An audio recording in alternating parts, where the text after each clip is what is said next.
Bom, então vamos lá, vamos começar. Hoje a gente vai falar sobre o AVC. Por definição, né, o AVC ele é uma lesão encefálica secundária a um mecanismo vascular não traumático. Quando a gente fala que ele é um mecanismo vascular não traumático, isso quer dizer que o que causou essa lesão encefálica, esse evento agudo encefálico, foi alguma coisa dentro do organismo, não foi um evento externo que causou essa lesão. Mas é importante a gente entender que a instalação do AVC ele é uma instalação repentina. O que é isso? Ele não dá sinais de alerta, né? Ele não dá um sinal de que, olha, o AVC está acontecendo. A partir do momento que a sintomatologia, que os sinais aparecem, é necessário a busca uma busca profissional, uma busca de ajuda, uma busca de um cuidado imediato, porque ele tem uma rápida progressão. Né? O evento que se instalou vascular, ele precisa ser resolvido. Se ele não se resolver automaticamente, a gente não pode esperar que isso se resolva, né, de forma espontânea, ele precisa de uma intervenção muito rápida, porque a sua progressão é muito rápida e esse é um grande problema dentro do AVC. É importante a gente entender que essa rápida progressão, ela, mesmo ela sendo alta, tendo uma alta resolução, mesmo assim, ela pode deixar um déficit neurológico geral ou focal, dependendo muitas vezes, né? Dependendo principalmente de que área que aconteceu esse evento encefálico vascular, aonde que aconteceu essa alteração vascular que causou esse quadro agudo. Esse déficit focal, né, essa sintomatologia, para ser considerada um AVC, ele precisa permanecer por mais de 24 horas. O que significa isso? Se o evento agudo aconteceu, mas num prazo de até 24 horas, toda a sintomatologia se reverteu, não existindo mais nenhum sinal ou sintoma residual, ele não se caracteriza um AVC, não é um acidente vascular cerebral, e sim pode ter sido um acidente isquêmico transitório, né? Ou seja, aconteceu alguma interrupção no fluxo sanguíneo, mas aquilo foi rapidamente revertido pelo próprio organismo ou por uma intervenção rápida e não ficou nenhuma sintomatologia, nenhuma sequela, tá? Então, é importante a gente entender que o AIT não é um AVC, mas é algo que precisa ser investigado, né? É um sinal que não faz parte, né, do contexto de uma boa homeostasia cerebral. Tudo bem? Então, por definição, são essas características importantes que a gente precisa guardar em relação ao próprio AVC. Por que é tão importante a gente falar sobre esse tema, né? Por que existe, né, um Dia Mundial de Conscientização? Porque as estatísticas, elas nos mostram a importância de discutir a respeito disso. A gente tem 17 milhões de AVC por ano, né, acontecendo no mundo. Desses 17 milhões, 6,5 milhões vão a óbito. Ou seja, é muita frequência e é muita mortalidade devido a esse evento agudo. Além disso, né, as pessoas que não vão ao óbito, elas, em grande parte, desenvolvem incapacidades permanentes. Ao todo, né, nós temos 26 milhões de incapacidades permanentes por causa do AVC. E a sua frequência é de 108 a cada 100 mil habitantes, ou seja, a frequência é muito alta.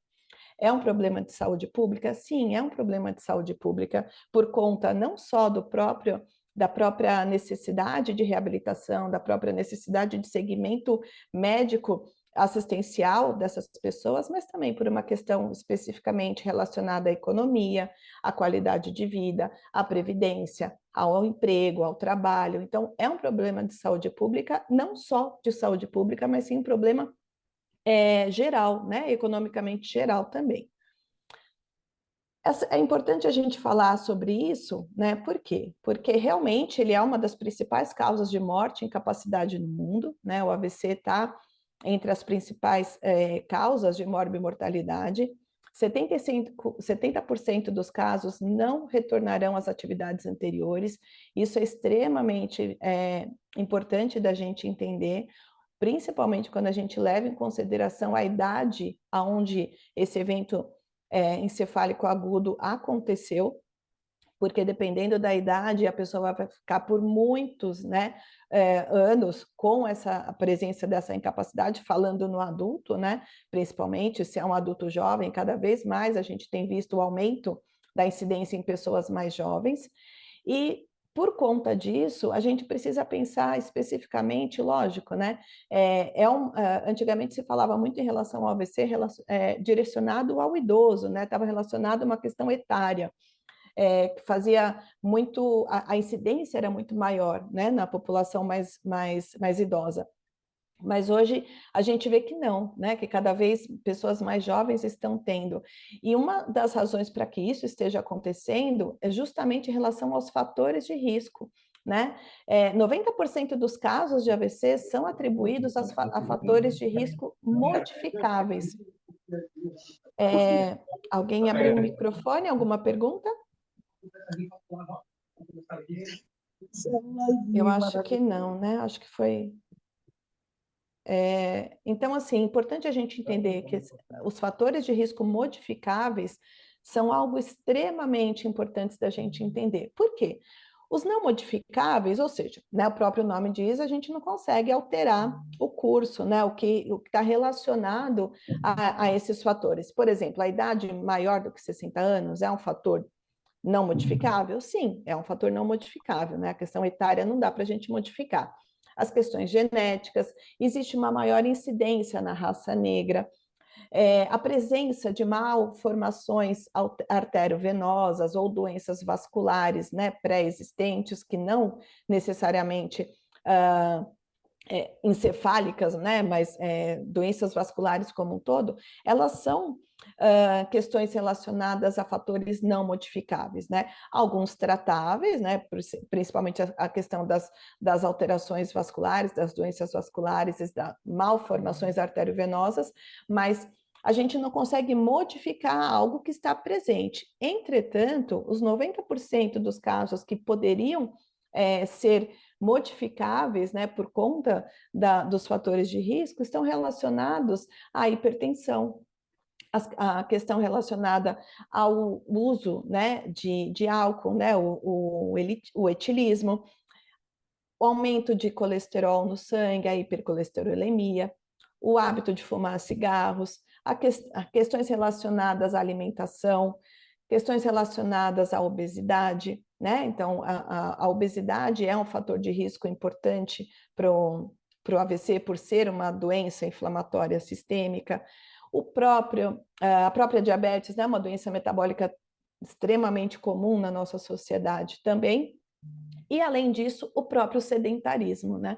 O sedentarismo é um fator de risco extremamente impactante e importante, não só para o AVC, né? Para diversas outras condições de saúde, né? Condições que podem prejudicar a saúde. E, além de ser um fator de risco, né? Quem tem o hábito sedentário, né? Quem tem o comportamento sedentário tem o maior fator de risco para AVC. O combate ao sedentarismo, ele além de ser um hábito de vida saudável, ele previne, né? A atividade física, ela previne os quadros de AVC. Então, assim, junto, né, todos os efeitos fisiológicos, sistêmicos, neurofisiológicos e cognitivos do exercício, da atividade física, eles combatem, né, esses fatores prejudiciais que podem levar a um acidente vascular cerebral. Quando a gente fala no AVC, existem duas classificações, né, de forma mais abrangente em relação à forma de instalação. Então, quando a gente fala no AVC, a pessoa fala assim, foi um AVC hemorrágico, ou foi um AVC isquêmico, né? Em relação à proporção, existe uma divisão entre 15% dos casos se estão relacionados ao AVC hemorrágico, 85% dos casos estão relacionados à isquemia, e a fisiopatologia deles, né, apesar de os dois serem um evento vascular, porque isso é, né, a definição de AVC, a fisiopatologia ele acaba se diferenciando no início, mas muitas vezes na sua evolução acontece pode acontecer uma combinação dos dois eventos no mesmo acidente vascular, tá? Então, o que acontece na hemorragia? A hemorragia, existe um extravasamento de sangue do vaso, ou seja, o sangue que está dentro do vaso extravasa por conta de uma ruptura, por exemplo, né, de uma fragilidade capilar, ou por conta de um aneurisma, ou por conta justamente, né, de um aumento de pressão, onde aquele vaso não suporta aquela pressão aumentada, e aí acaba acontecendo o extravasamento do sangue para fora do vaso. Esse extravasamento, por si só, ele gera o quê? Um edema, né? Acontece um acúmulo, né, de sangue fora do vaso, e isso gera uma pressão na região, né, circunvizinha a esse extravasamento, e isso gera um edema, que é, sim, já um problema dentro do AVC, porque esse sangue ele vai comprimir estruturas cerebrais, né, encefálicas, e além do que, o sangue fora do vaso, ele também causa um dano, porque ele tem uma toxicidade ao tecido, ao tecido neural, né, os neurônios, as células da glia, ou seja, acontece uma lesão por duas vias, tanto pela compressão do edema, quanto também pelo próprio sangue, pela toxicidade do sangue no tecido cerebral, tá? Isso, o que acontece, né? Existe com isso a morte celular, né? A morte daquelas estruturas que estão nessa região, e quando a gente pensa, né, que existe, vamos pensar, tem o extravasamento de sangue dentro de uma estrutura vascular. Então, eu tenho vamos pensar em 5 artérias irrigando, e uma estourou. O sangue que veio para cá, que ia chegar aqui, foi para uma outra região. Ou seja, essa região aqui está sendo comprimida por causa desse sangue, e essa região aqui deixou de receber esse sangue que ia chegar até lá. Então, a gente também tem um evento isquêmico por conta da ausência do sangue que deveria estar chegando no local determinado. Tá? Então, quando a gente fala de um evento hemorrágico com uma isquemia secundária, é tanto pela compressão, que acontece por conta do edema, e André, também por, pai. e também por Nando, conta da alteração desculpa. o edema, né? Minha boca, né, Acabou pai? morrendo. Tem algum Jesus tá por áudio aí tocado, né, pai? Consegue me aberto. colocar como host, que aí É, eu mas consigo não. Espera só um Sim. pouquinho. também Tá pegando a monitorar. televisão, pai? É. Tá dando pra assistir? Deixa eu achar Pronto, beleza. você. Tomou café já, foi? Tomou café já? Pronto, agora é só descansar agora, né? Foi? É, coisa boa, né? Pronto, é doido, pai. Vou terminar as Foi, coisas Ju? por aqui em cama. Agora Todo domingo foi. também um pouquinho mais cedo, pai. O melhor coisa do mundo é você estar à noite depois de sono. De vez em quando, né? É. Pessoal, tem um microfone De vez em aberto aí. quando. É. Professora, Acho que é você o não Lucas. consegue Apoia travar isso, os meu velho. microfones? Tô por aqui, viu? Acho que chama Qualquer bronca aí Lucas, pode Ju. chamar. Colocar a configuração para Vou aqui mutar. cortar minha verdura aqui e fazer meu cuscuz, pai. Ele não está indo para o Acho seu. que dá Não, para já comi mutar já, aí, mas vou fazer professora. agora para deixar pra É. amanhã, né? Pronto? Acho que agora foi? Foi. Eu tô falando, né? Então, ótimo. Então, essa isquemia secundária é por conta desses dois fatores. Pelo edema, que comprimiu, né, as estruturas ao redor da onde aquele sangue extravasou, e também por conta de uma ausência de sangue aonde deveria ter chegado.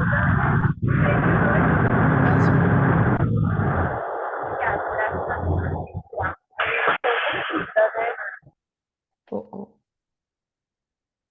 Pronto. O segundo evento, né, um evento isquêmico, acontece pelo quê? Ele acontece por uma obstrução total ou parcial do fluxo sanguíneo. Essa obstrução ela pode ser causada por êmbolo, ela pode ser causada um êmbolo gorduroso, um êmbolo gasoso, né? Então, essa obstrução ela pode ser causada de forma total, né? Ou seja, todo o vaso fica comprometido e o fluxo sanguíneo não passa mais naquela estrutura, ou uma obstrução parcial, onde existe ainda a passagem do sangue, mas ele passa numa quantidade menor, ou seja, existe uma diminuição do fluxo sanguíneo para uma certa região. É importante a gente entender que quando acontece uma isquemia, seja ela por êmbolo, seja ela por uma própria trombose, né, cerebral, o que vai acontecer? Naquela região onde está diminuindo, né, o fluxo sanguíneo, onde o oxigênio não está chegando, vai acontecer uma morte celular, né, por conta da hipóxia e depois da anóxia, o oxigênio não chega, a célula morre. Ao redor daquele ponto, as células ao redor também vão morrendo, mas elas como se elas entrassem num sofrimento, mas ainda não numa morte celular, que é a zona de penumbra, que dependendo de quão rápido é restabelecido esse fluxo sanguíneo, é possível reverter essa zona de penumbra a uma não lesão efetivada, tá? Então é por isso que é tão importante o socorro rápido, né? Tanto para que no hemorrágico não aconteça, né, aquele edema, aquele grande extravasamento, assim como num evento isquêmico, esse fluxo sanguíneo seja rapidamente restaurado, tá certo? Com isso, né, vamos entender quais são as características desse paciente. Ele é um paciente de alta complexidade? Sim, ele é um paciente de alta complexidade. Por quê? Porque a gente tem dentro desse quadro a gente está falando de cérebro, né? A gente está falando de encéfalo. Esse paciente ele não pode ficar em casa para ver se vai melhorar ou não. Ele precisa buscar socorro, tá? Na dúvida, não tenha dúvida, né? Tempo é cérebro. É importante que tenha uma rápida intervenção hospitalar, nem que seja para ficar em observação, mas precisa. Porque existe, se estiver acontecendo isso, o comprometimento de vários sistemas, não é só o cérebro, né? O cérebro comanda o corpo todo, né? Então a gente entende que tudo pode estar sendo, de uma maneira maior ou menor, impactado. E mesmo quando um único sistema ele é impactado, a gente tem que lembrar que todos os sistemas, o organismo todo, ele funciona como uma engrenagem, ou seja, todas as peças impactam no funcionamento das outras peças. Então, isso gera um impacto direto, tanto na participação desse indivíduo, quanto na funcionalidade, que é o que realmente nos importa, né? Qual é a funcionalidade desse indivíduo? Qual é a participação que ele vai ter durante a vida dele e depois desse evento, né, que ele sofreu? Por isso, ele precisa, desde o início, um acompanhamento multidisciplinar especializado, de forma mais precoce possível, e durante todas as fases de evolução do quadro, desde o momento de internação hospitalar até o pós-alta, a reabilitação e a inserção dele no meio que ele desejar, no meio aonde ele está incluído. Quando eu falo das fases, né, é importante que que a gente deixe claro que não existe mais aquela questão de falar que o AVC tem a fase aguda e a fase crônica, né? Então, a gente já tem, né, desde 2017, uma subdivisão das fases do AVC, e ela foi pensada e dividida justamente de acordo com o processo de lesão e recuperação, né? Desse processo de recuperação tanto tecidual quanto funcional, né? Que a gente entende que as duas coisas caminham juntas. Então, de 0 a 24 horas, ou seja, nas primeiras 24 horas depois, né, do evento agudo, é considerada a fase hiperaguda. Nessa fase hiperaguda é onde a gente tem a morte celular, a expansão do hematoma, onde aquele processo ainda está ativo, tá? Então, é uma fase muito delicada, inclusive tem trabalhos que falam que não é um momento de intervenção precoce, né? Não é um momento fala assim, tem que atender o mais precoce possível, mas o desfecho que apresenta nas primeiras 24 horas, mobilização precoce no sentido de tirar o paciente do leito, fazer a fisioterapia propriamente dito, não é indicado porque o desfecho não é positivo, é melhor após as 24 horas. E aí, após as 24 horas, a gente entra na fase aguda.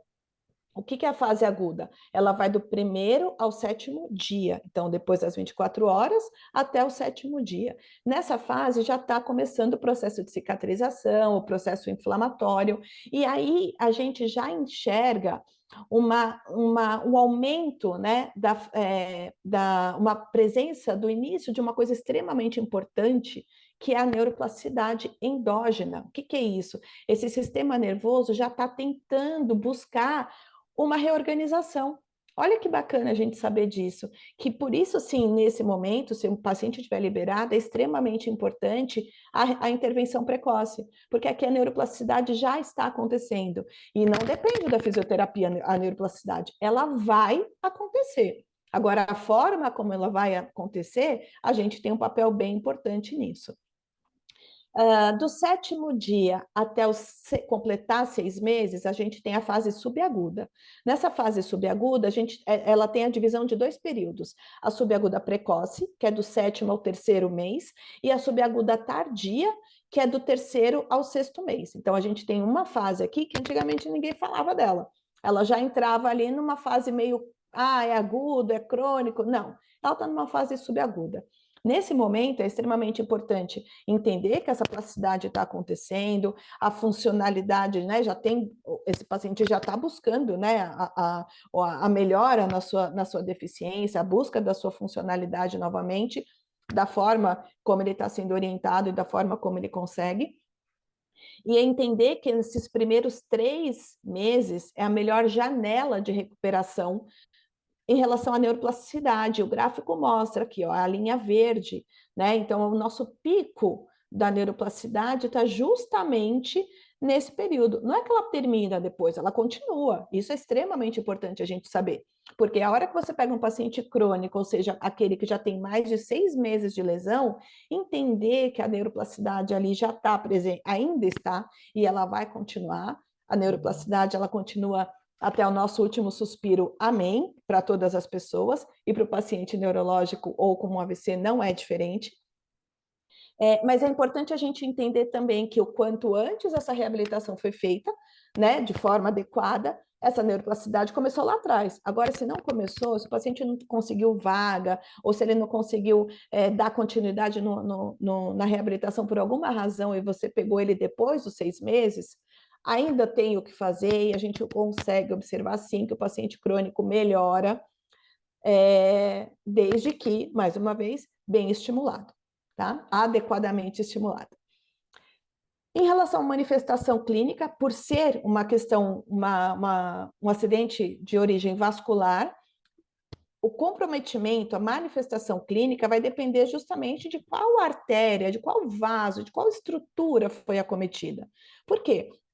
Porque cada região, né, a gente lembra aqui do polígono de Willis, que faz a irrigação do encéfalo, cada região ela tem uma representatividade, né, em relação à funcionalidade, em relação a partes do corpo, em relação à especialidade. Não que as áreas não se comuniquem, né, as áreas todas se comunicam, sim, não tem uma especificidade, mas tem áreas que são mais relacionadas a uma função do que outra e também mais relacionada a uma parte do corpo do que outra. Então, dependendo de qual artéria, a gente tem, por isso que a gente tem uma diversidade tão grande, né, de tipos de AVC, né? Aquele AVC que a gente, quando fala em alguém com AVC, pensa naquele paciente com uma lesão de um lado do corpo, com um aumento de tônus, né, do membro superior, do membro inferior, aquele AVC chamado de clássico, né,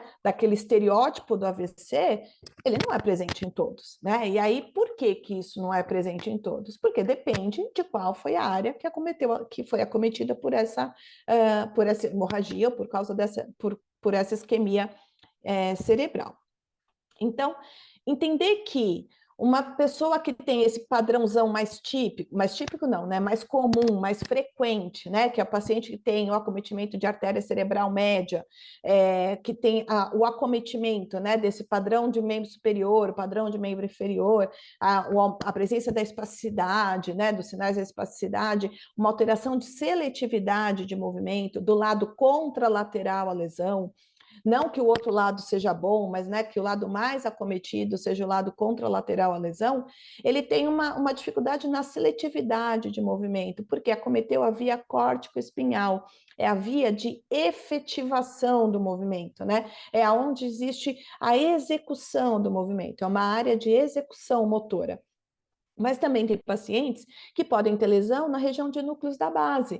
Na região de núcleos da base, ela não participa diretamente da execução, ela está relacionada ao planejamento, é uma outra área, uma área pré-motora, né? Uma área de planejamento do movimento, assim como tem pacientes que têm a lesão em área em cerebelo, né? A lesão cerebelar, ela é completamente diferente de uma lesão córtico-espinhal.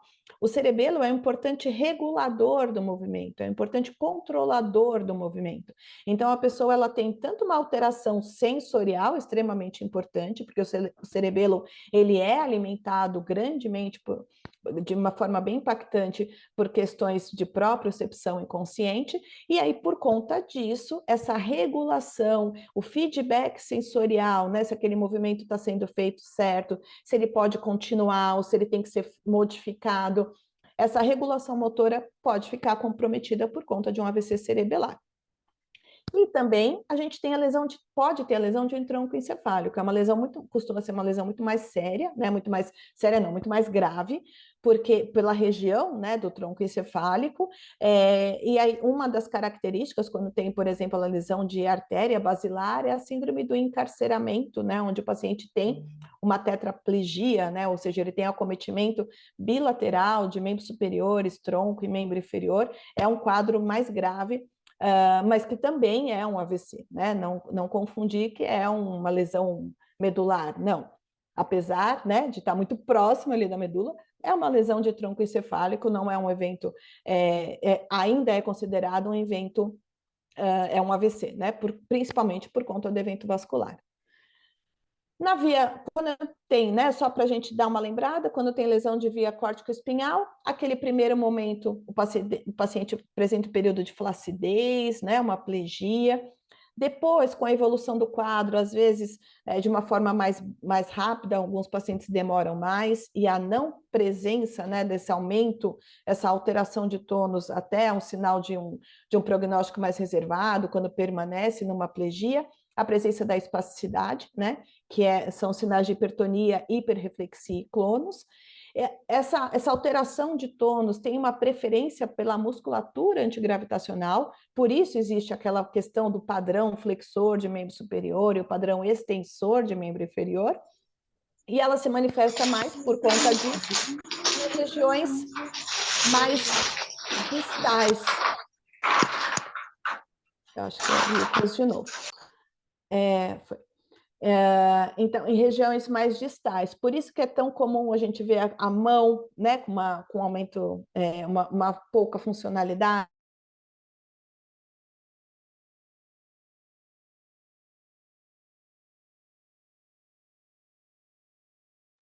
Cita, o seu áudio mutou. Pronto.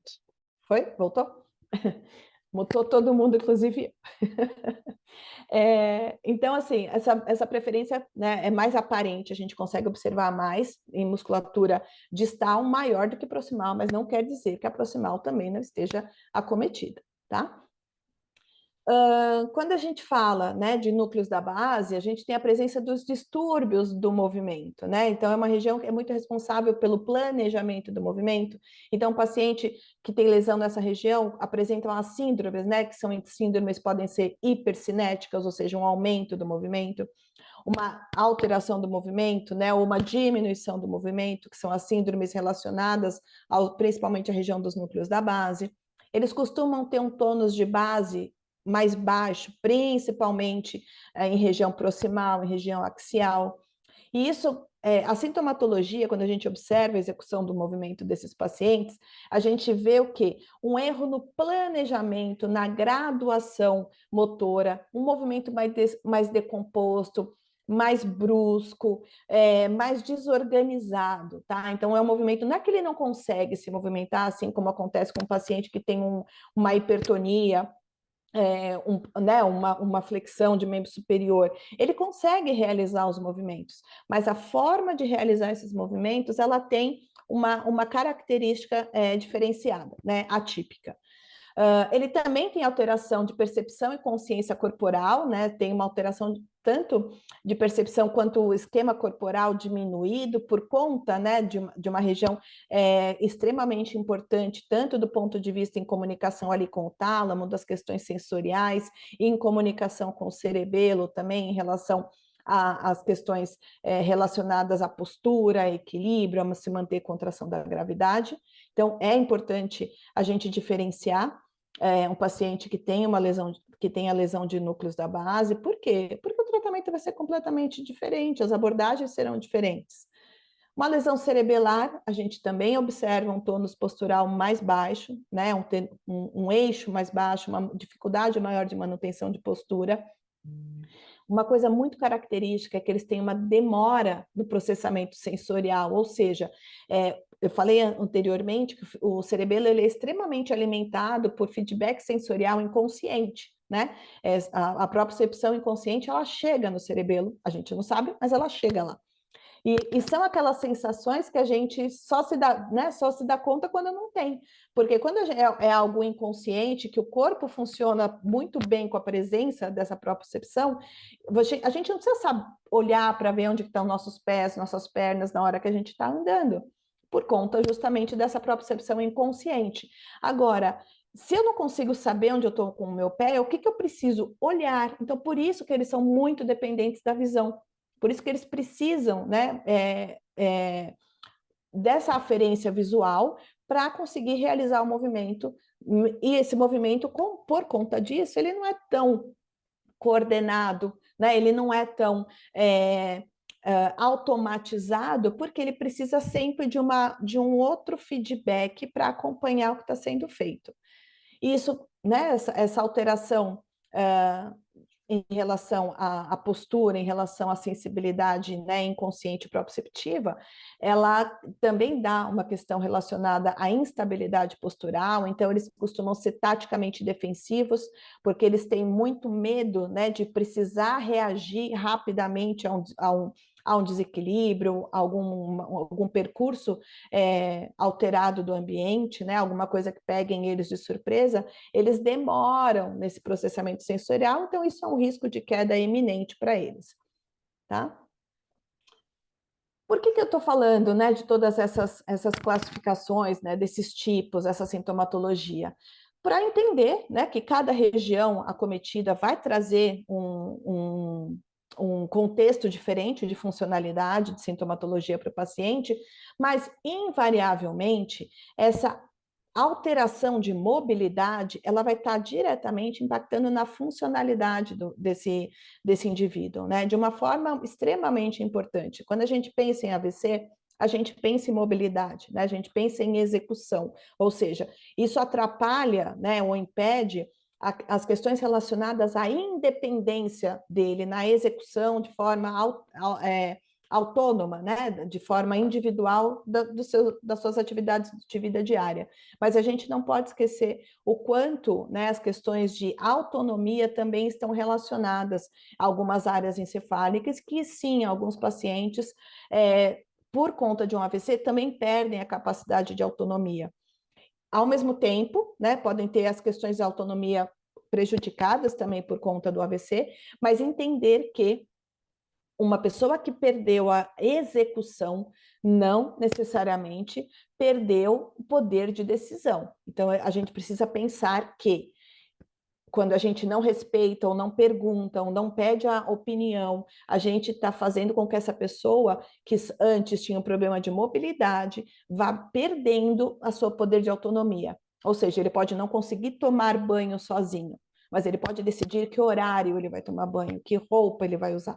Então, é importante que a gente respeite, né, como terapeuta, como orientadores da família, do cuidador e do próprio paciente, que essas questões de autonomia, estando preservadas ou defasadas, precisam ser estimuladas também, apesar de ter uma relação muito direta de AVC com alteração de execução, mas não é só, tá? A funcionalidade, ela depende das duas coisas. Tudo funciona ao mesmo tempo, né? Então, quando eu falo das peças da engrenagem, o nosso movimento funcional, a nossa funcionalidade, ela depende de todos os sistemas relacionados ao sistema nervoso, sim, mas a gente não pode esquecer que o movimento, ele é impactado por todos os sistemas do corpo, não só o sistema sensorial, perceptual, emocional, cognição. A gente tem que entender que todos os sistemas, pulmonar, cardiovascular, vestibular, digestório, tudo impacta no movimento. Nós somos um organismo único, que cada peça é responsável por uma função, mas que qualquer peça que não esteja caminhando ou não esteja azeitada ali naquela engrenagem vai causar uma repercussão. Por isso que a gente precisa avaliar esse paciente de uma forma global. E principalmente quando a gente fala em avaliação neurofuncional, que é, né, o que a gente precisa fazer com o paciente que teve um AVC, a gente tem que pensar nele como um todo, não só em relação à questão de padrão flexor de membro superior e padrão flexor de membro inferior. A gente tem que pensar se ele tem presença de alteração de controle postural, se ele tem alteração no planejamento e coordenação motora, se ele consegue ter simetria corporal, por quê? Ele teve, né, no AVC, principalmente um lado mais comprometido do que o outro. Como que está essa noção de linha média desse indivíduo? A fraqueza muscular tardia, por conta principalmente do desuso. Ele pode ter alteração na seletividade de movimento, né? Isso vai dificultar a realização das tarefas, das atividades de vida diária. Pode ter a presença de dor, ou seja, é muito mais do que a presença de alteração de tônus de membro superior e membro inferior. Por conta disso, a gente não pode ter como plano, ênfase de tratamento o tônus. A gente tem que, na avaliação, entender quais são as melhores portas de entrada. A fisioterapeuta é estimulador, nós somos estimuladores. Se a gente estimular uma via que não está íntegra ou que não está captando bem aquele estímulo, a informação que chega nesse paciente não vai ser adequada, porque ele não captou o estímulo que foi dado adequadamente. Então, se ele não identificou esse estímulo de forma adequada, como é que ele vai processar esse estímulo, interpretar em relação ao corpo dele, em relação ao ambiente, para depois pensar em planejar o que ele vai executar e depois a gente vê a execução. Ou seja, na hora que a gente olha membro superior e membro inferior e foca naquilo, se está apoiando o calcanhar, se a mão está fechada, se a mão está aberta, a gente está olhando só a ponta do iceberg. A gente está olhando a execução. Mas a execução é o final da via, né? A gente não pode esquecer que movimento é sensorial, que nós somos sensoriais e que a fisioterapia é estímulo sensorial independente da área de atuação, pessoal, não é só na neuro. Na fisioterapia respiratória, na fisioterapia ortopédica, na fisioterapia pélvica, nós somos ofertadores de estímulos. E isso é importante. A gente precisa entender as vias sensoriais, precisa avaliar as vias sensoriais para conseguir que o paciente capte o estímulo e dê a melhor resposta possível, tá? Então, para isso, a gente chega na avaliação neurofuncional, que sempre parte da queixa principal do paciente. Não é o que eu quero mudar nele, não é o que eu acho que ele deve melhorar, é o que ele quer melhorar. Isso vai nortear os nossos objetivos, porque senão ele não vai querer, ele não vai dar seguimento, ele não vai ser protagonista na reabilitação dele, ele não vai entender o porquê que aquele exercício está sendo solicitado. Então, a gente tem que partir do que ele quer. Porque a partir do momento que a gente parte do que ele quer, a gente garante entender o que é que está impactando na participação dele, o que que aquele AVC causou na funcionalidade dele. Ele vai falar assim, ai, olha, filha, eu quero voltar a ir para a igreja.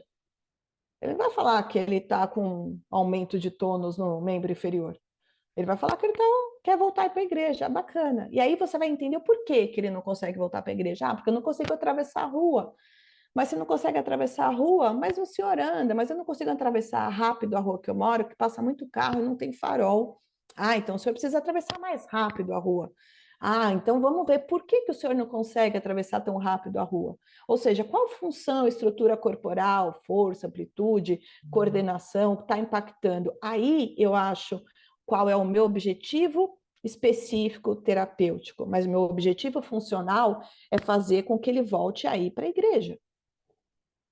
Para isso, a gente tem que traçar objetivos SMART, né? Objetivos de forma que a gente consiga ser específico, mensurável, realístico, ou seja, algo que seja real para o paciente, algo que seja alcançável, né?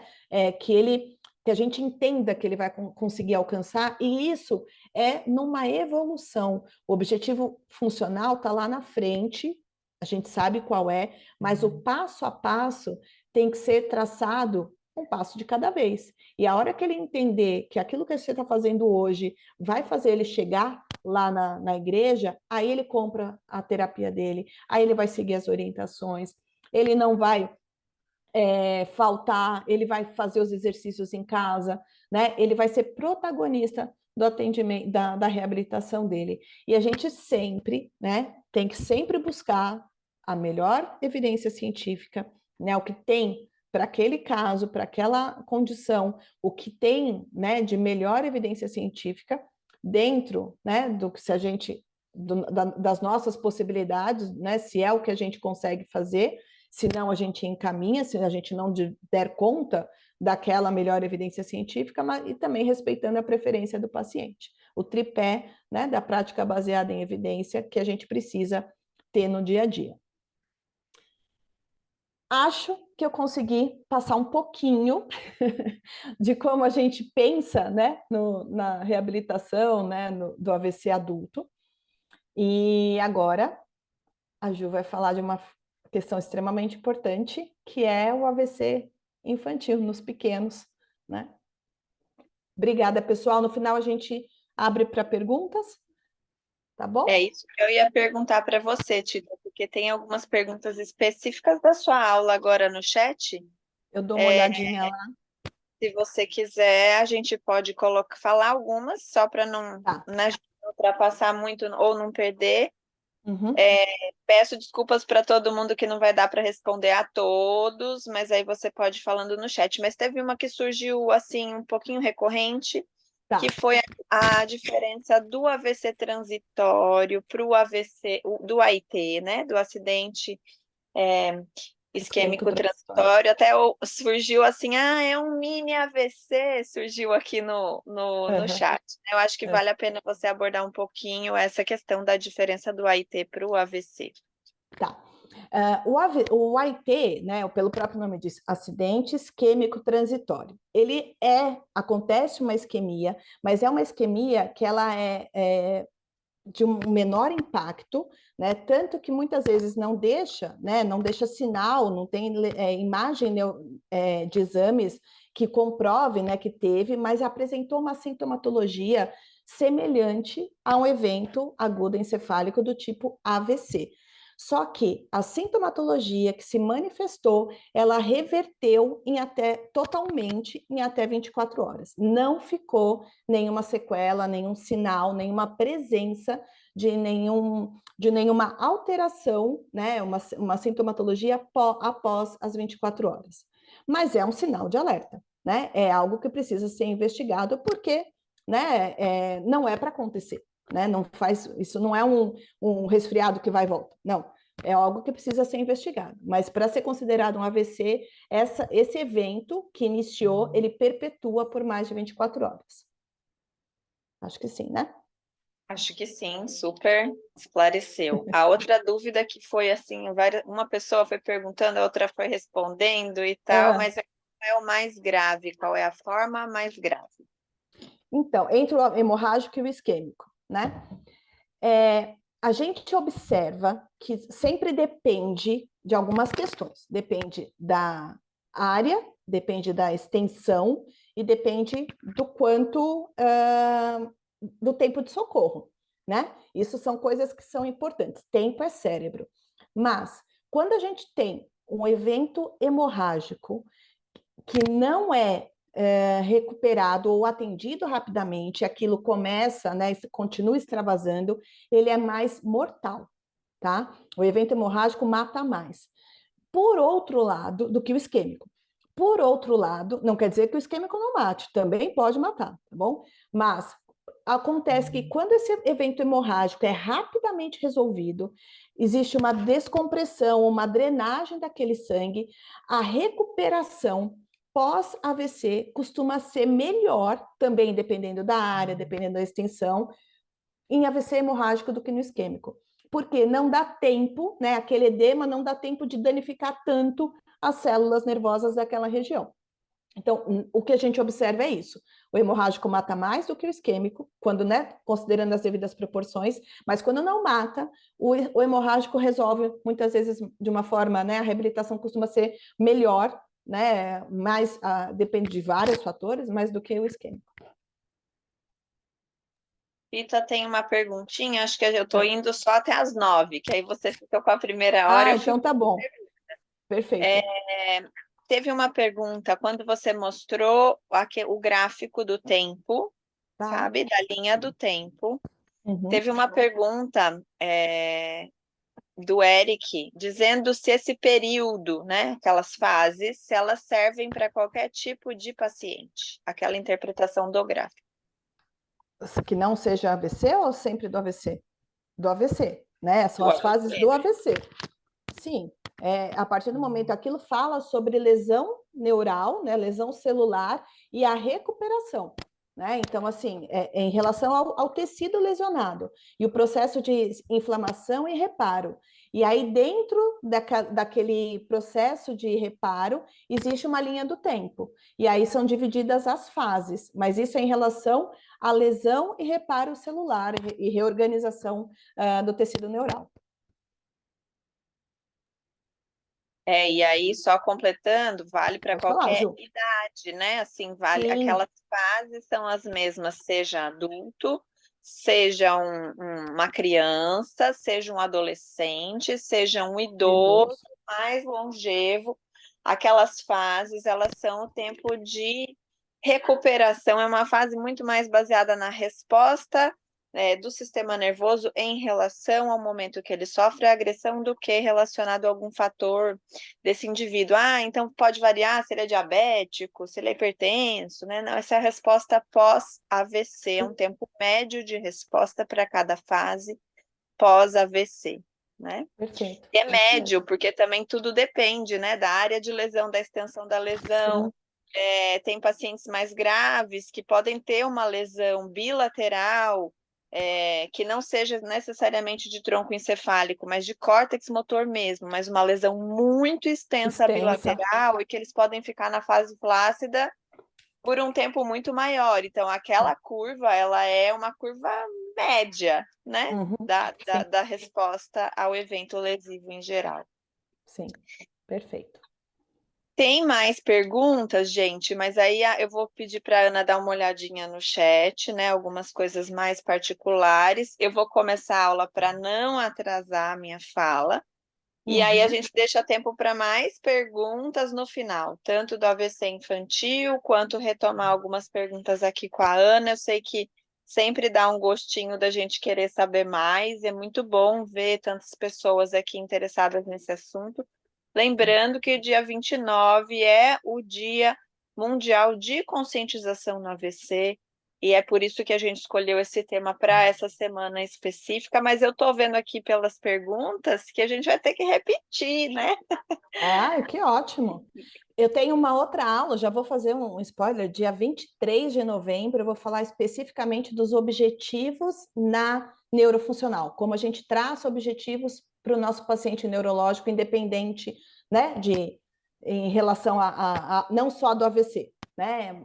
Então vai ser também um evento gratuito, tá? Então já põe aí na agenda, já está lá o link disponível para inscrição também.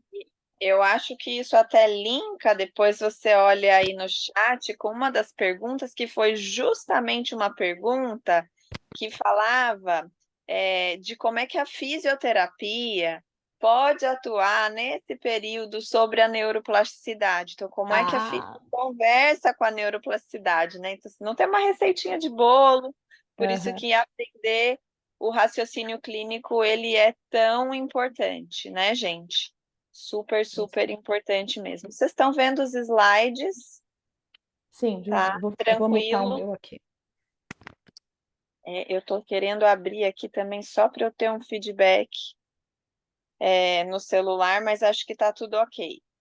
Tita, eu vou só, antes de eu começar a falar, eu vou passar para você, eu vou ver se você está como host também, porque esses probleminhas, Assim, do. microfone e Aham. tal, então eu vou deixar você também como host.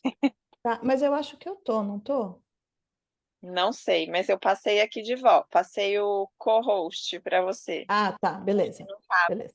Por isso que em alguns momentos eu não estava conseguindo bloquear as pessoas. Então, gente, desculpem aí pela falha técnica, mas a gente vai tentando ajustar aqui com todo mundo, tá?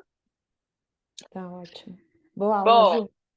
obrigada. Gente, vamos lá. Vocês viram que tem muitos conceitos que são únicos, tanto para o adulto quanto para a criança. Então, assim, depende de faixa etária. Mas tem particularidades, assim como a gente tem particularidades do idoso com AVC, a gente vai ter particularidades do AVC na infância, tá? Então, agora, nesta próxima hora, a gente pretende falar um pouquinho desses conceitos básicos do AVC na infância, apresentar algumas diferenças entre a classificação, né? Então, a gente tem uma classificação específica considerando a idade, considerando algumas questões relacionadas à própria natureza do AVC, a epidemiologia na infância, para a gente entender esses dados, porque muita gente acha, inclusive, que o AVC em crianças não existe, então é importante a gente trazer esses dados para vocês. Os fatores de risco, e aí sim a gente tem uma mudança, né? Então, no adulto, a gente tem uma questão muito relacionada a essas questões da obesidade, do sedentarismo, da hipertensão, o fumo, né? Então a gente tem esses fatores de risco, eu vou pôr aqui entre aspas, né, clássicos, que são totalmente diferentes quando a gente fala do universo infantil, trazer um pouco das correlações em relação às manifestações clínicas e algumas pinceladas dos princípios de tratamento fisioterapêutico, tá? Porque não cabe tudo em uma hora, a gente vai tentar explorar ao máximo. Então, como a Tita já colocou aqui para vocês, o AVC é uma síndrome clínica caracterizada por sinais de desenvolvimento rápido. Então, o que é esse desenvolvimento rápido?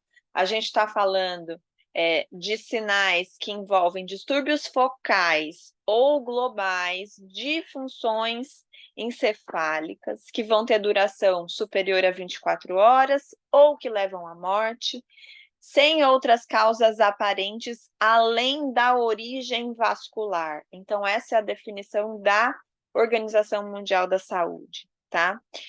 A gente está falando de um comprometimento neurológico focal quando a gente está falando de uma única área de lesão, e a gente está falando de comprometimento neurológico global quando a gente está falando de mais de uma área envolvida, e uma das principais causas aí pode ser a hemorragia subaracnoide, tá? Então, como a Tita falou, os isquêmicos podem ter uma menor gravidade, porque normalmente, e aí isso é, de novo, uma estatística de média, não é exceção, né? A gente está falando dos isquêmicos mais relacionados a um evento focal e dos hemorrágicos, até porque a gente tem um vaso que estoura, né? Então, aquela hemorragia, aquela expansão sanguínea, ela acaba podendo envolver mais áreas cerebrais.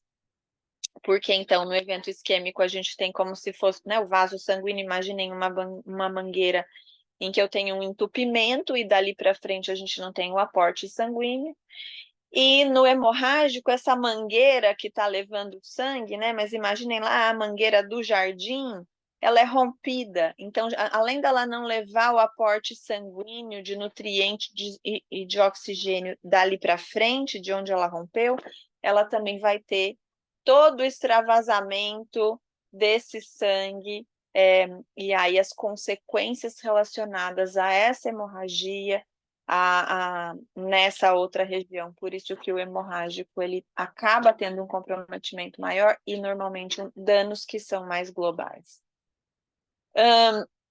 A gente fala uma questão importante, que a gente fala dessa questão do AVC tendo duração superior a 24 horas, no entanto, a gente pode ter casos de socorro imediato e a gente vai ter esse tempo de duração sendo interrompido por um processo cirúrgico.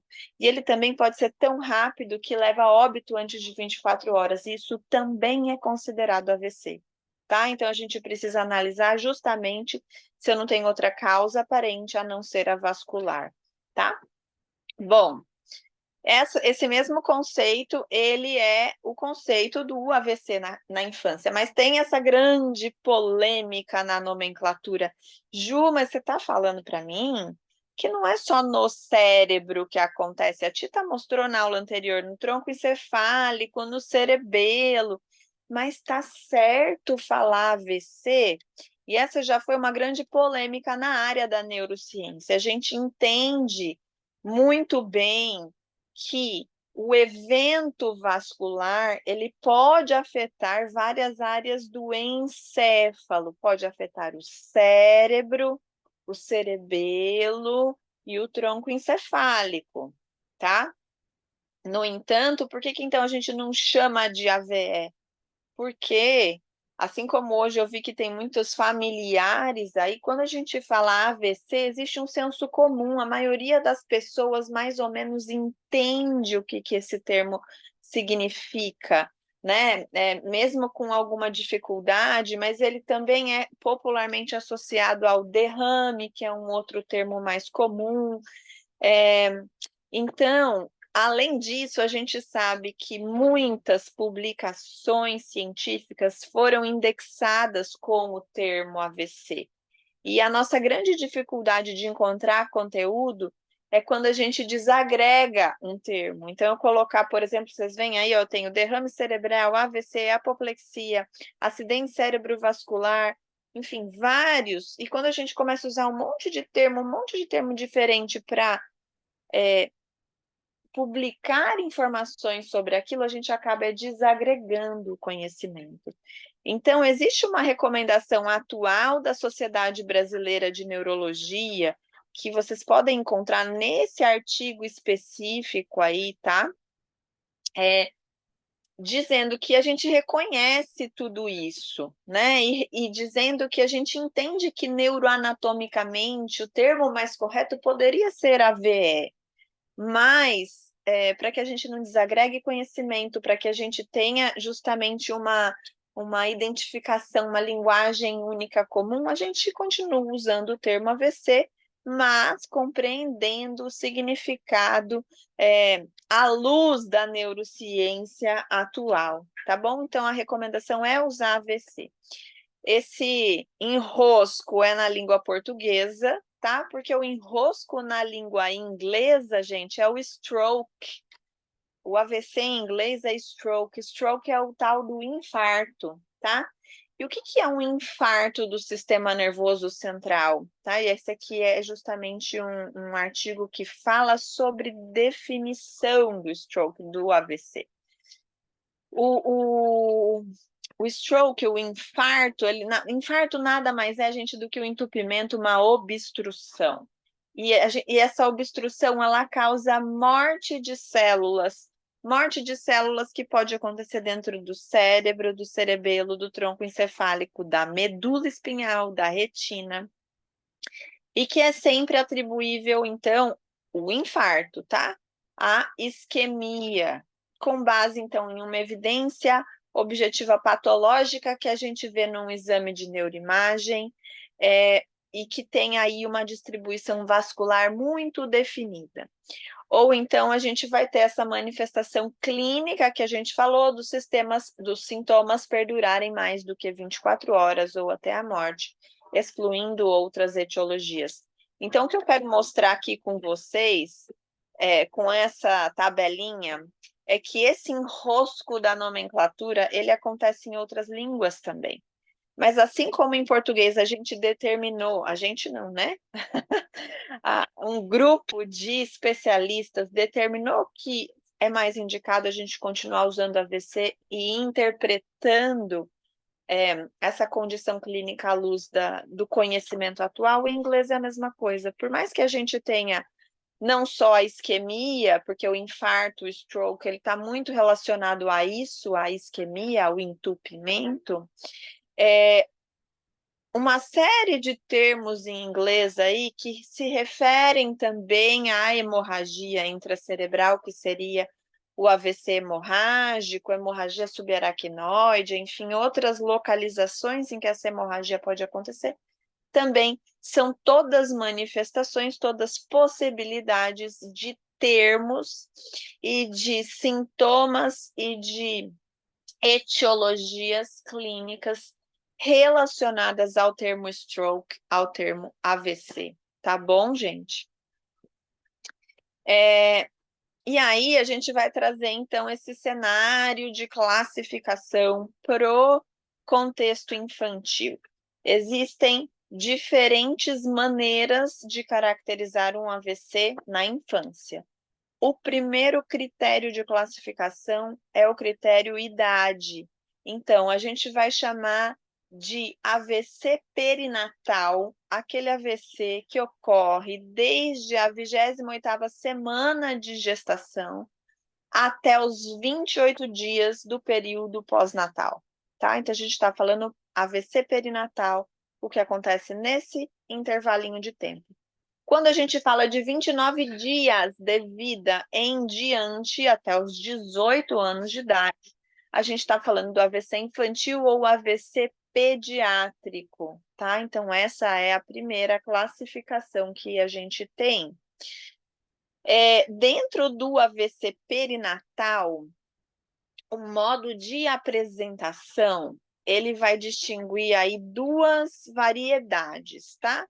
A gente pode ter o AVC perinatal agudo, que vai acontecer em recém-nascidos no nascimento ou próximo ao nascimento. E geralmente se apresenta logo após o início de convulsões focais ou de uma encefalopatia. E o AVC perinatal presumido, que ele se refere a infartos crônicos diagnosticados mais tardiamente e que se presumem que foram ocorridos no período perinatal, tá? Então, um é diagnosticado imediatamente, o outro ele demora um pouco mais para ser detectado.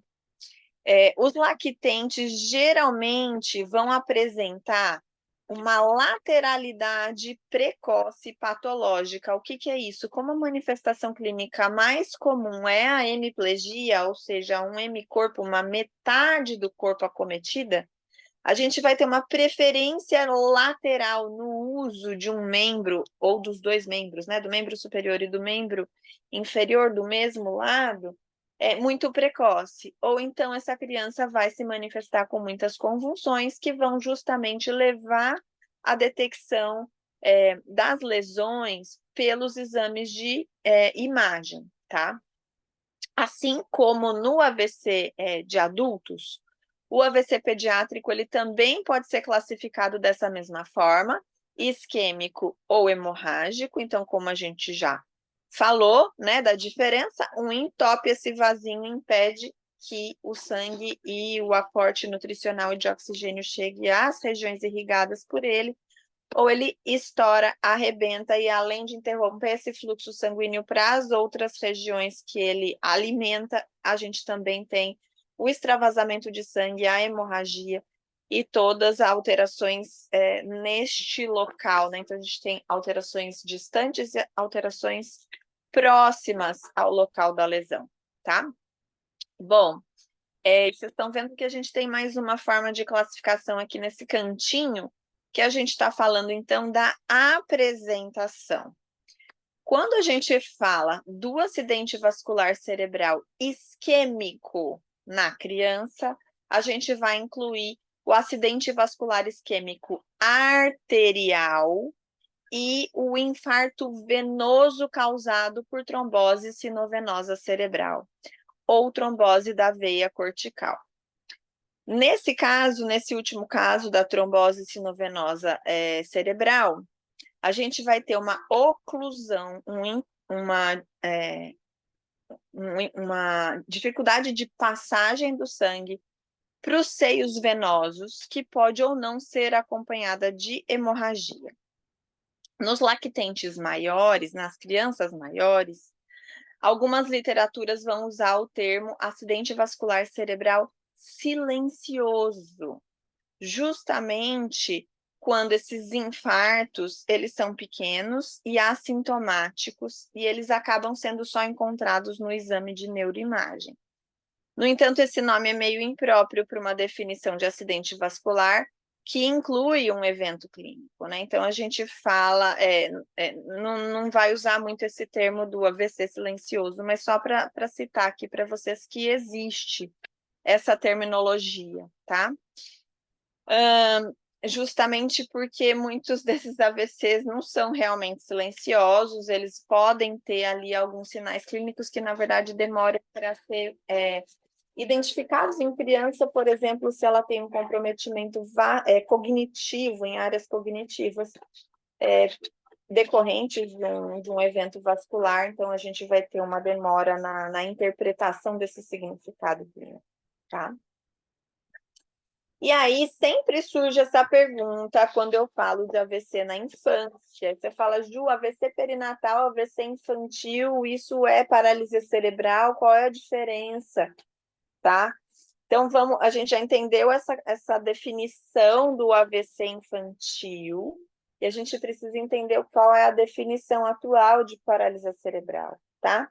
A mais utilizada ainda hoje é a definição baseada no grupo do Peter Rosenbaum, que fala que a paralisia cerebral ela é um conjunto de desordens que vão acometer, então, principalmente o movimento e a postura, que são decorrentes de uma lesão no encéfalo imaturo. Essas lesões podem acontecer no período pré-natal, durante a gestação, perinatal, justamente durante esses 28 dias pós-nascido e pós-natal até os 2 anos de idade, em lesões encefálicas adquiridas até os 2 ou 3 anos de idade. E aí, então, Ju, AVC perinatal, AVC na infância, nessa idade, caracteriza paralisia cerebral? Se a gente entender a definição de paralisia cerebral, sim, é um evento lesivo que causa perda neuronal num encéfalo em desenvolvimento, que causa alterações de movimento e postura, a gente está falando, sim, de paralisia cerebral. Então, vocês veem aqui um paralelo, né? Isso pode acontecer, né, novamente, então, no período gestacional, que a gente viu do AVC perinatal, desses 28 dias pós-nascidos, ou após, né, esse AVC na infância, e a gente só não vai falar dessa faixa etária das crianças maiores, então AVCs que vão ocorrer até os 2 anos de idade podem ser listados justamente como causas ou fatores de risco para a paralisia cerebral. Então, o que a gente tem desse lado de cá, aqui a gente vê, né, justamente o desenho dessas lesões de áreas cerebrais afetando esse encéfalo imaturo, levando a consequências em movimento e postura. E aqui a gente tem esse outro artigo que fala justamente dos possíveis fatores de risco da paralisia cerebral, e a gente vê aqui, né, que antes do nascimento a gente tem listado aqui como fator de risco o AVC intraútero, o AVC perinatal como causa durante o nascimento e acidentes cerebrovasculares depois do nascimento. Então, a gente só vai entender que são termos, né, que têm o seu significado e uma manifestação clínica que vai impactar no desenvolvimento cerebral ou do tronco encefálico ou do cerebelo, não só de maneira estrutural, ou seja, onde esse AVC ocorreu, mas também de uma maneira funcional nas repercussões clínicas que podem cursar, com alterações além de movimento e postura, também alterações perceptuais, cognitivas, comportamentais, epilepsia, alterações musculoesqueléticas, tá? Quando a gente fala, então, da epidemiologia, então, nossa, quantas crianças são acometidas por AVC? Quando a gente fala de taxas anualizadas, ou seja, de número de incidência de AVC pediátrico por ano, se a gente incluir o AVC perinatal e o AVC posterior, né, na infância, tanto isquêmico quanto hemorrágico, a gente vai ter taxas que vão variar de 3 a 25 casos a cada 100 mil crianças em países desenvolvidos. A gente não tem muito essas taxas para a nossa realidade de país subdesenvolvido, tá? Precisamos desses dados. Quando a gente fala de recém-nascidos, a gente vai olhar para uma taxa de risco que é um pouco maior, tá? Recém-nascidos têm uma taxa de um AVC, uma possibilidade de AVC a cada 4 mil nascidos vivos, e essa taxa de risco ela é ainda maior quanto mais prematuro é esse bebê. Então, quanto menor é essa idade gestacional, quando essa criança, né, é pré-termo, tem um nascimento antecipado. Quando a gente fala do AVC isquêmico arterial, né, o infarto isquêmico arterial, ele é responsável por cerca de 80% dos AVCs perinatais. O restante é causado, então, pela trombose sinovenosa cerebral ou por hemorragia, e a maior causa de hemorragia em bebês prematuros é hemorragia peri-intraventricular, porque essa região do meio do encéfalo, ela vai se terminando de maturar no último trimestre da gestação, que é quando a gente sabe que os prematuros acabam nascendo, e essa regiãozinha do meio do encéfalo, que a gente chama de matriz germinativa, ela é muito vascularizada, e a espessura desses vasos começa a engrossar, né? Então, esses vasinhos, eles são muito fininhos, eles começam a engrossar a sua parede vascular nesse último trimestre da gestação. Então, quanto mais cedo essa criança nasce, sem a maturação dessas áreas, a gente vai ter uma tendência à ruptura desses vasos com uma maior vulnerabilidade, tá? Além de outras questões de maturidade cerebral, mas essa é uma que predispõe grandemente à hemorragia intraventricular dentro dos ventrículos ou periventricular ao redor desses ventrículos, tá? E essa, né, voltando à história da paralisia cerebral, é uma das principais causas, um dos principais achados que a gente encontra nos exames de neuroimagem das crianças com paralisia cerebral, a tal da hemorragia peri-intraventricular, grau 3, grau 4, tá? Que são hemorragias bem extensas. Quando a gente fala do AVC isquêmico, a gente vai falar que ele acontece em até 1 a cada 3.500 recém-nascidos. Então, a gente está falando que a idade de maior risco é justamente os pequenininhos, quando a gente está falando desse AVC perinatal, né? A proporção do AVC isquêmico é drasticamente maior nos recém-nascidos do que nos maiores. Essa que eu tenho enfatizado isso, não só do prematuro, mas quando a gente pega o bebê de termo comparado com a criança mais velha, tá? Então, a gente está falando de AVC perinatal versus AVC pediátrico. O perinatal, o risco é 6 vezes maior do que o AVC pediátrico, tá? Nas crianças mais velhas. Mas esse AVC isquêmico, ele vai afetar 1 a 2 a cada 100 mil crianças mais velhas por ano em países desenvolvidos. Essa incidência, ela varia um pouquinho em relação à idade, a gente já comentou, mas também ao sexo. Então, ela é sempre maior em bebês e crianças com menores de 5 anos de idade, e é maior em meninos do que em meninas. Outra questão muito importante é que crianças negras e asiáticas têm uma incidência maior do AVC do que crianças brancas. E essa razão, ela está muito ligada a algumas questões genéticas, principalmente nas crianças negras, explicada pela incidência de doença falciforme, que amplifica o risco de AVC em até 200 vezes, tá? Então, essa seria uma das principais causas dessa proporção maior, principalmente na população negra. Tá? Falando aí, então, dos fatores de risco, a gente já comentou de alguns, né? Mas, assim, fazendo esse paralelo com adultos, que a gente já comentou, a maior parte dos AVCs em adultos está relacionado com a aterosclerose, hipertensão, dislipidemia, obesidade, diabetes, tabagismo. Esses fatores de risco também podem estar relacionados com resistência à insulina, inflamação.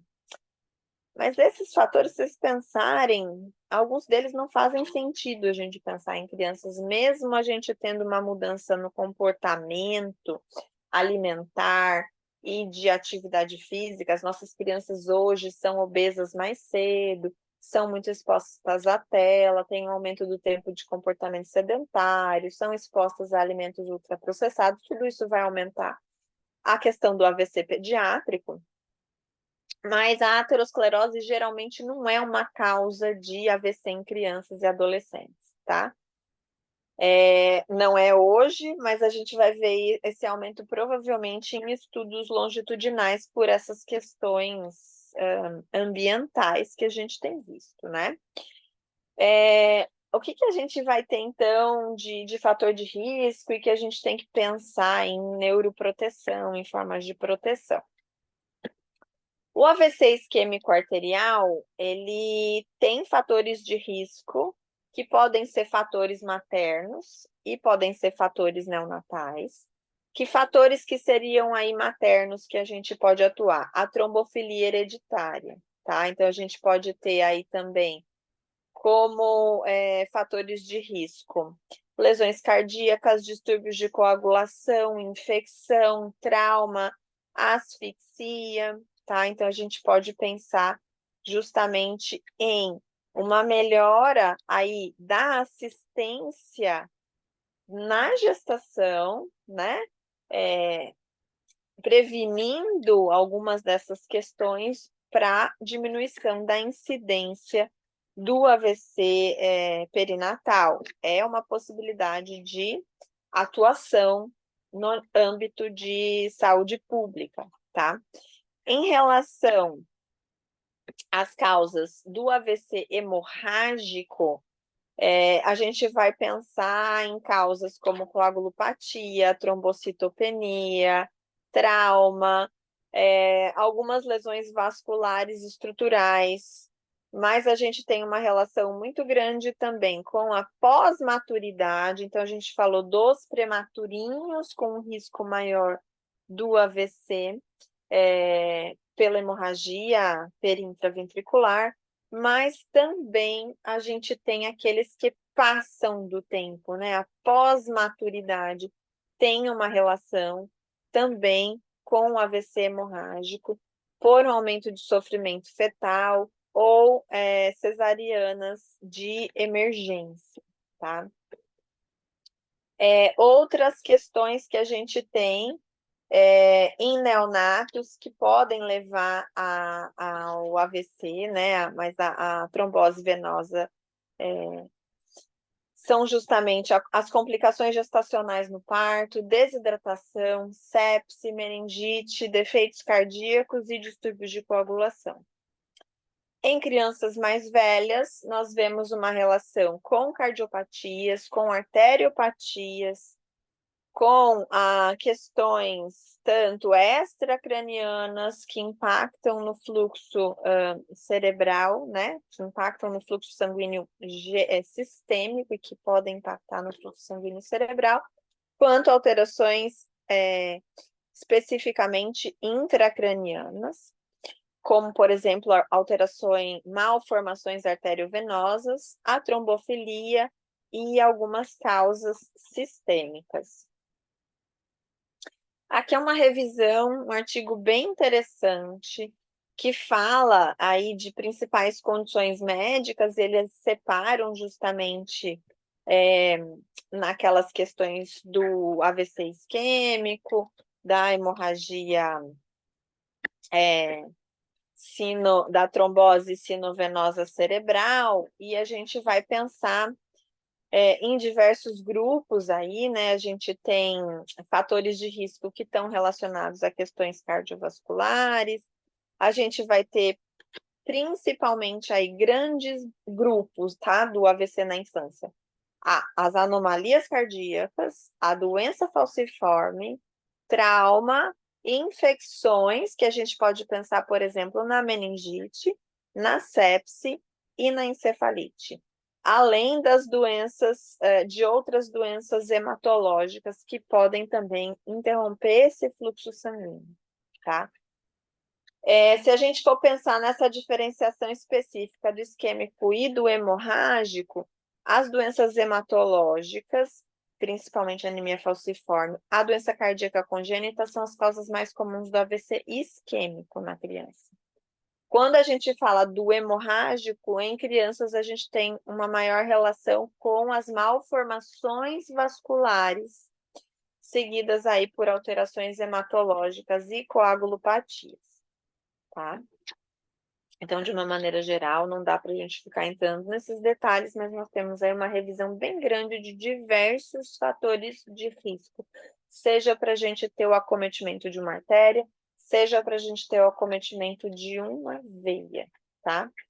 E aí a gente vai ter manifestações clínicas específicas com relação a essa aparição, né? Então, se é isquêmico, se é hemorrágico, se é a trombose sinovenosa, tá? Então, os recém-nascidos que têm o AVC isquêmico arterial frequentemente apresentam convulsões, que, por característica principal, básica, são convulsões motoras focais, que vão envolver só uma extremidade, não são aquelas convulsões generalizadas, tá? As convulsões, no momento do evento isquêmico arterial, ocorrem em 94% dos recém-nascidos e só em 17% das crianças mais velhas, tá?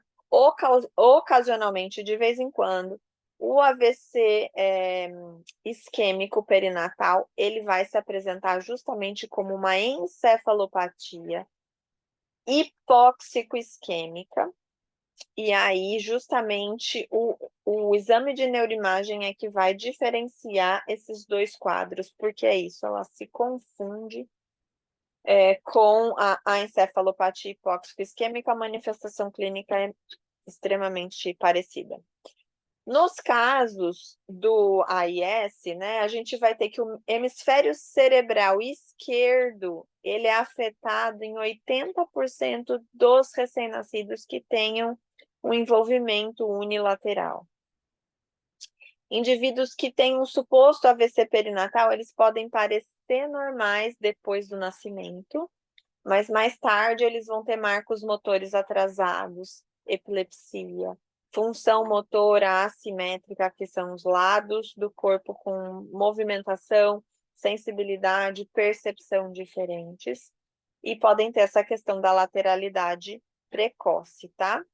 O AVC isquêmico perinatal, nesse caso, as crianças podem ter crises clínicas ou subclínicas que escapam da detecção no período neonatal e esses movimentos acabam passando desapercebidos e esses pacientes podem ter um diagnóstico tardio quando a lesão não é muito extensa, tá? Nesses casos, de novo, os meninos são mais acometidos, a gente vai ter como sintoma principal, né, quando a gente fala dessas lesões unilaterais, a hemiparesia, a espasticidade e, com o decorrer da evolução dos marcos motores, a necessidade de dispositivos auxiliares para locomoção, para marcha, tá? Quando a gente fala de sintomas não motores associados ao envolvimento cortical, a gente vai olhar principalmente nesses bebês de AVC isquêmico arterial perinatal para déficits também cognitivos e comportamentais, visuais, então a gente não está falando de alterações visuais no olho, mas da área occipital, do processamento visual cortical. A gente está falando da deficiência visual cortical e da epilepsia, tá? Em relação à trombose sinovenosa cerebral, em recém-nascidos a gente vai ter sintomas que são muito inespecíficos, como a letargia, a irritabilidade ou as convulsões. Normalmente, nos casos da trombose sinovenosa cerebral, a gente não tem um prognóstico de envolvimento de epilepsia no longo prazo, tá? E assim como nesses dois casos, né, no arterial e na trombose sinovenosa, nos neonatos, a hemorragia cerebral, ela também não tem muita especificidade. A gente tem aí uma incidência pequena, uma incidência média, 65% dos casos de convulsões, mas alguns pacientes com hemorragia intracraniana podem ser assintomáticos e que só encontram essas lesões na ressonância, tá? Justamente um pouco mais tardiamente, por isso que é extremamente difícil de se definir esse diagnóstico específico. Quando a gente está falando de crianças mais velhas, a gente vai falar de sinais e sintomas muito parecidos com os adultos, tá? Então, a gente vai falar que o sintoma mais comum é a hemiparesia ou uma fraqueza que pode ser também hemifacial. Esses pacientes podem cursar com distúrbio da fala ou da linguagem. Esses pacientes podem ter déficits também de perda visual do campo visual periférico ou uma hemianopsia. Esses pacientes podem ter dor de cabeça, cefaleia, podem ter estado mental alterado, podem ter convulsões, e as convulsões, elas são mais comuns em crianças do que em adultos. Alguns se mantêm com o quadro e que precisam do controle de medicação antiepilética por anos, tá? E esse risco de convulsão, ele é maior, particularmente naqueles que têm o AVC com menos de 6 anos de idade, tá? Esse é um outro artigo que fala das manifestações clínicas em crianças e neonatos, mas basicamente, gente, é estudo de neuroanatomia, é olhar para as áreas de irrigação de artéria cerebral anterior, de artéria cerebral média, de artéria cerebral posterior e sistema vértebro-basilar. Então, é olhar para a irrigação cerebral. Claro que a gente às vezes não tem um exame de neuroimagem apropriado para falar qual foi a localização específica, mas os sintomas, eles nos dão uma correlação muito importante com a área, tá? Então, assim, a artéria cerebral anterior, a gente vai ver fraqueza do membro inferior contralateral e alterações comportamentais. Da artéria cerebral média, a hemiparesia, né, gente? Então, eu tenho uma fraqueza do membro superior e do membro inferior contralateral à área da lesão. Eu posso ter também o envolvimento facial por lesão central. A gente de uma hemiface, tá? A gente está falando de paralisia facial, que é de origem central, não periférica. A gente pode ter alterações de linguagem, afasia e disartria. A gente pode ter a hemianopsia, que é a perda de uma metade desse campo visual. A gente pode ter a heminegligência.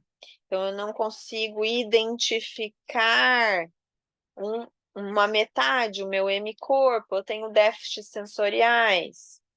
Artéria cerebral posterior, a gente também tem a hemianopsia, alteração do campo visual e déficits sensoriais. E quando a gente tem envolvimento de artéria vértebro-basilar, a gente vai ter a tontura, a ataxia, o envolvimento do equilíbrio, anormalidades nos movimentos oculares e da pupila, alteração na tonalidade, né, na colocação da voz, alterações sensoriais e fraqueza e declínios do nível de consciência, tá? Então, a gente pode ter manifestações clínicas que têm relação com aquela área que foi lesionada pelo déficit de irrigação vascular, tá bom? E assim como a Tita colocou, em relação à funcionalidade, a gente não olha só, apesar de a gente estar até agora falando com uma lupa lá para o evento vascular, para uma partezinha desse indivíduo que corresponde a uma estrutura do sistema nervoso, a gente tem que olhar para esse indivíduo para além dessa lesão, para além desses vasinhos. A gente tem que olhar para esse indivíduo para além das estruturas e funções de corpo, mas para as atividades e para a participação.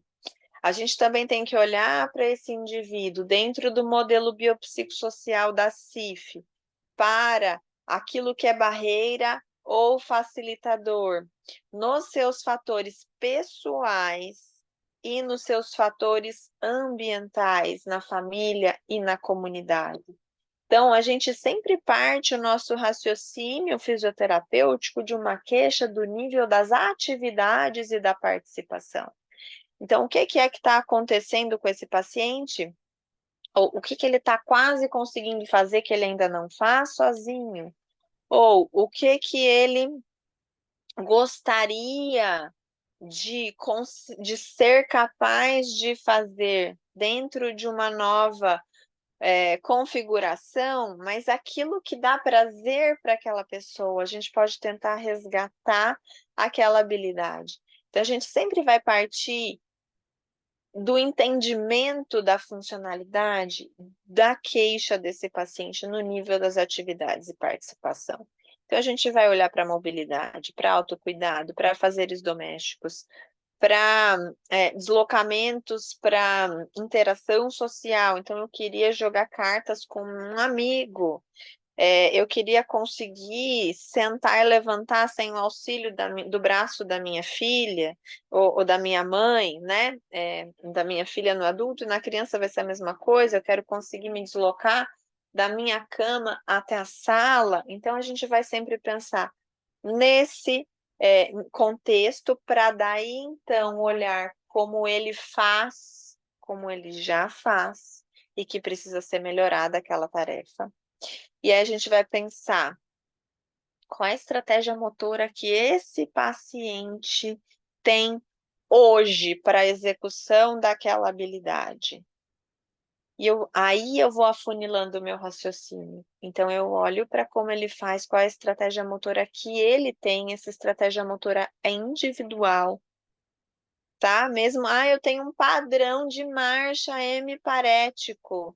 É específico, todo mundo ceifa, faz aquela abdução do quadril e joga, né, a perna como se fosse uma meia-lua para frente. Tá, esse é um padrão, uma cara geral, mas cada paciente vai ter a sua estratégia motora específica. Então, tem gente que tem um pouquinho mais de força em uma região, e tem gente que tem mais déficit sensorial em outra, então mesmo dentro de um padrãozão, cada um tem a sua estratégia motora individual. E a gente tem que olhar e analisar essa estratégia motora e pensar nos componentes de postura e movimento, ou seja, como ele se alinha, como ele se sustenta, como é que é a sequência de ativação desse movimento. Identifiquei isso, eu vou pensar por que que ele faz isso. E aí a gente levanta hipóteses, e essas hipóteses que são no nível de estrutura e função de corpo, ou seja, eu tenho uma alteração de tônus, uma hiperatividade dos isquios tibiais que joga esse joelho para trás, eu tenho uma fraqueza de glúteo médio que faz com que a hora que ele apoia essa perna no chão, a pelve caia. Eu levanto várias hipóteses, e aí eu testando, eu valido o porquê ele tem essa estratégia motora. E aí eu defino e vou delinear o meu tratamento com base na correção desses déficits em estrutura e em função de corpo, mas que vão ser preparados ali e que vão ser levados, então, num treino pré-cinético para um treino da função, da tarefa real, para que essa atividade seja colocada em prática e melhorada.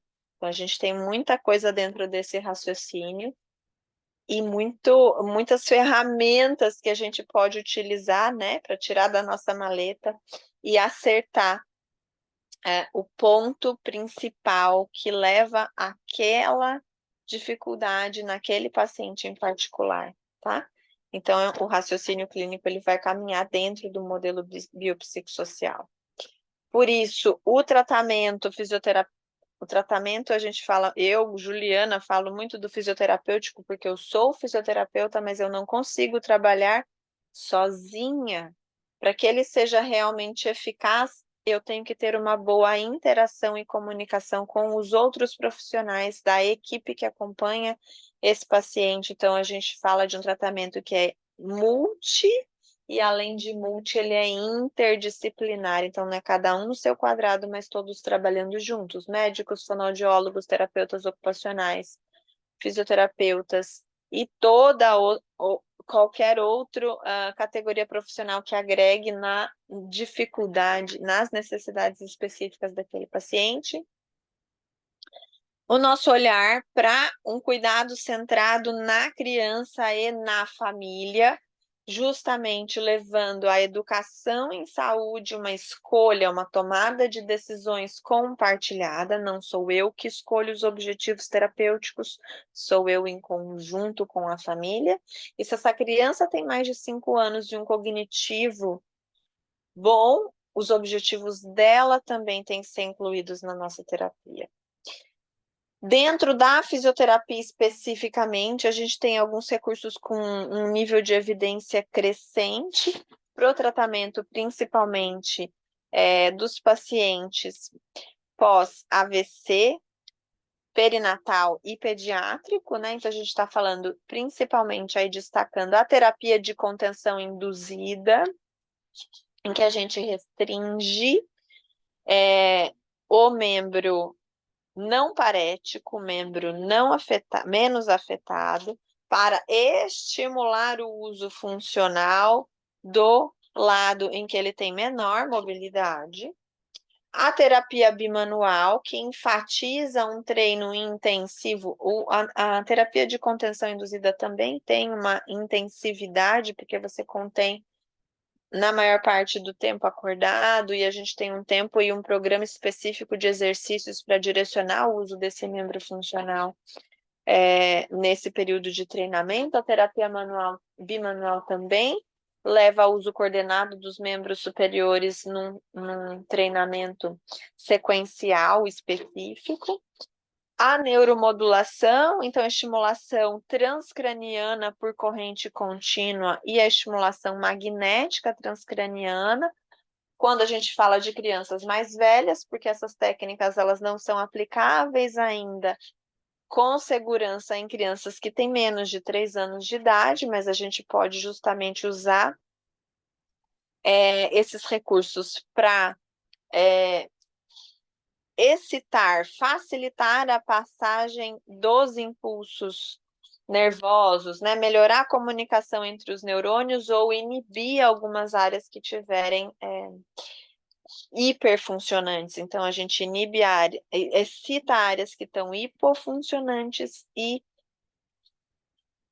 excita hipo e inibe hiperfuncionantes, tentando buscar o reequilíbrio interhemisférico que acontece muitas vezes no AVC. E o que é mais importante quando a gente fala de AVC em crianças é a intervenção precoce, é começar cedo para que a gente possa otimizar a plasticidade do desenvolvimento e a plasticidade pós-lesão. Então, a gente tem 2 plasticidades acontecendo aí, tá? Os períodos críticos e sensíveis ao longo do desenvolvimento cerebral infantil e a plasticidade pós-lesão, que tem a ver com aquele gráfico que a Tita mostrou para a gente. E aí, para finalizar essa aula, eu quero lembrar dos 5 E's da intervenção precoce, que não valem só para o AVC infantil, mas que valem para intervenção precoce em geral, quando a gente fala de neuropediatria. São 5 palavras com a letra E.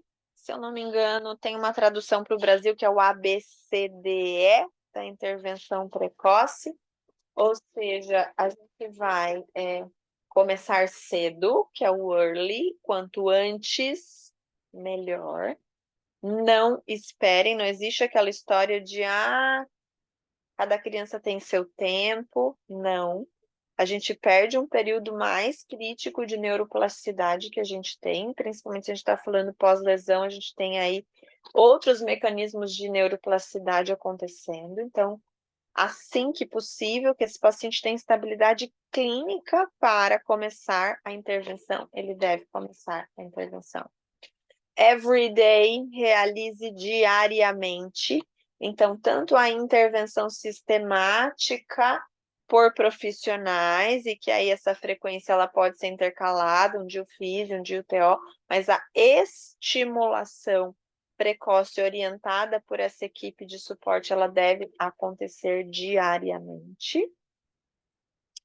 E é claro que o everyday, o diariamente, também embasa muitos dos treinamentos neurointensivos que a gente tem, ou seja, que a gente realiza sim a estimulação de uma maneira diária, em que essa terapia é entregue de maneira massiva também, então 3 horas por dia, por todos os dias da semana, por um tempo específico. Normalmente os protocolos têm 1 mês, ou no caso da neuromodulação, 10 dias, até 15 dias sequenciais, tá?